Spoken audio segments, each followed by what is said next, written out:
Have you ever thought to yourself, I'd really like to read the X-Men comics. Then you go to the comic store or you go onto the Marvel app and you're like, there's so many, what do I do? There's X-Men, Uncanny X-Men, Astonishing X-Men, New X-Men, X-Force, X-Factor, what do I do? Fear not, I'm going to show you not only where you can start, what order to follow, but I'm also going to give you a quick list of X-Men comics that you can literally start reading today without any other knowledge. And these are all must-read storylines. What is up, everybody? My name is Matt, often called Big Nerdy. We are the NWO, the Nerd World Order, and this is Nerdzoic. On this channel, we step away from the craziness of life and all the crappy negativity and polarization that goes on in the world, and we nerd out. And we do that by looking back on the nostalgic things that we grew up on, the nerdy things that are coming out today, and the stories that made this all special. Generally, we do that through action figures. But in reality, those action figures would be way less interesting if we didn't have the stories that made us fall in love with the characters. In this video, we're going to talk quickly about the team history and background. I'm going to start off by giving you some origin stories that you can read as standalone tales. Then we're going to talk about must-read runs. These are storylines that you can jump into without any or much prior knowledge and really enjoy the hell out of them. Then we're going to go and look at the full reading order. Like if you want to read everything, which is going to take a long time, I'm going to show you how to do it. And lastly, if you want to do the whole reading order, but you don't want to start in 1963, we're going to look at some alternate jumping on points for you. I'm going to focus on X-Men proper here, team books. We're not going to go into the various solo books that characters like Wolverine have. We're not going to go into the spin-off teams like X-Force or X-Factor. We are just doing X-Men proper and we're focusing on that. So let's start by looking at origin stories that you can read today. First off, there is X-Men #1 in 1963. This is the original origin story. This is the original team. This is a bit dated, so if you want something that's more modern, check out the hardcover X-Men Season 1. This came out in 2012. It is a standalone one-shot. You can pick it up, like I said, as a hardcover, but it's also in the Marvel Comics app. Younger readers or brand newbies might be surprised to see that the original X-Men team doesn't have like a bunch of A-list characters. I mean, they're all A-list characters, but they're not the most popular characters in some cases, because there's no Wolverine, there's no Colossus.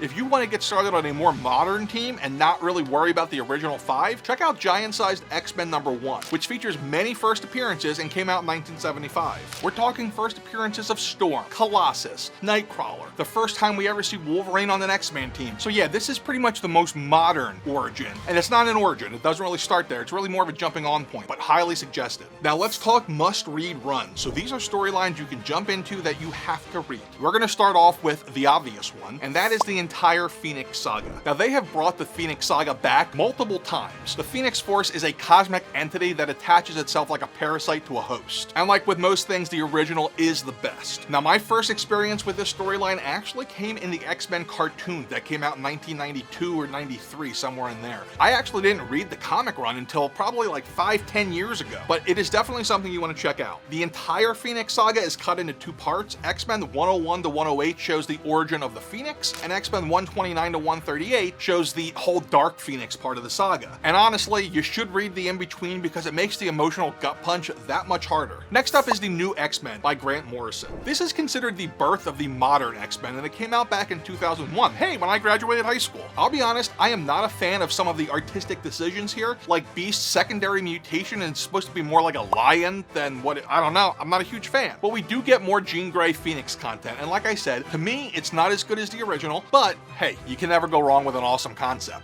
After that, I recommend the Astonishing X-Men. This came out in 2004. It was written by Joss Whedon, who you might recognize as the director of the first Avengers movie, and it's beautifully drawn by John Cassaday. The art here really is what makes this book, in my opinion, and I'm not like the type of guy who's like, I don't even need words in a comic, I'm good with just art, but it really is gorgeous. It jumps off the page. And I'm saying that despite the fact that we get a whole lot more Kitty Cat Beast. I love the fact that we get lots of my love, Emma Frost, in this book, but honestly, the entire storyline is very compelling, and it's pretty easy to jump in on, and you can quickly learn like the lay of the land and what's going on through exposition in the first issue. My next suggestion is House of M, and honestly this is kind of hard to explain without spoiling it, but let's just say this: if you enjoyed the general concept of WandaVision, where Wanda kind of screws up reality, I think you'd enjoy this. Plus you get a lot of Avengers in it, so it does feel like a major event book. Next up is Age of Apocalypse. Now I'm gonna be honest, I was reluctant to include this because this is not my favorite storyline. It includes timeline antics and alternate realities, which are just generally tropes I don't enjoy. That said, to many people, this is one of the top 2 or 3 X-Men stories of all time, so I'd be remiss not to mention it. One that is not often mentioned as one of the better X-Men runs is Wolverine and the X-Men. This came out somewhere in the 2009-ish era, and I was reading this in issues every month, and it was my favorite thing to read each month when it came in my stack. This was written by Jason Aaron, who's going on to write so many awesome things. The whole concept here is that Xavier is no longer headmaster of the school, so they need a new one, and we get Logan. It is very funny seeing Logan as a headmaster and dealing with the day-to-day minutia of running a school, while also being Wolverine and having to discipline children without stabbing them. My final suggestion is probably a bit controversial because it's not considered like critically one of the best X-Men runs in any way, but I think it's great for a first-time reader, and that is Avengers vs. X-Men. This came out back in 2012. This was my personal first event comic that I read as it came out in issues. So each week I'm going in, I was getting all of the different storylines that were like sublines and other books, and I was super into this. The great thing about this book is it brings together pretty much everybody in the Marvel Universe into one giant clash. And there is a ton of action. You get the return of the Phoenix Force. It reads like a Michael Bay movie in a comic book, but with more plot. If you ever wanted to know what happens when someone with the Phoenix Force goes up against someone like, say, the Hulk, you're gonna find out, and the results are just awesome. Let's talk full reading orders. I'm gonna be honest, I don't have like a list where I can tell you full reading order, but I know where to get one. And that's where I'm gonna plug comicbookreadingorder.com. No affiliation to them, but if you check out the site, they have reading orders for every character, every team, everything. Pretty much. What I love about it is that it shows the first major appearance for any character, and you can go ahead and read it by character if you want instead of by run. So if you don't want to just read, say, Detective Comics, you want to read Batman, you can see, here's how you read Batman in order.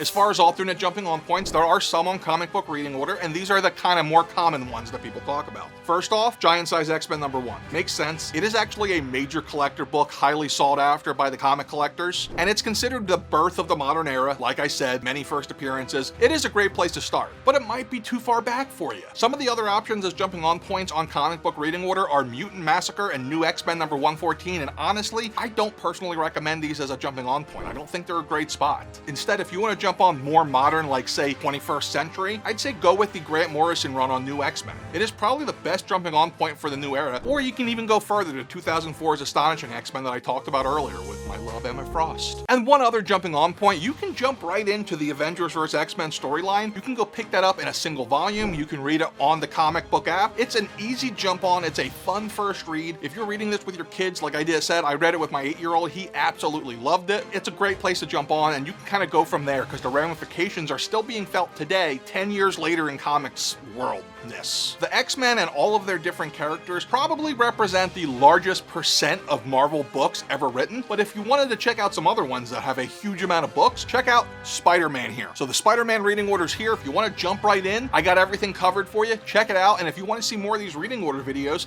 let me know in the comments who you want to hear about next. And remember, you gotta get old, but you don't have to grow up. Just be cool and stay nerdy. Later.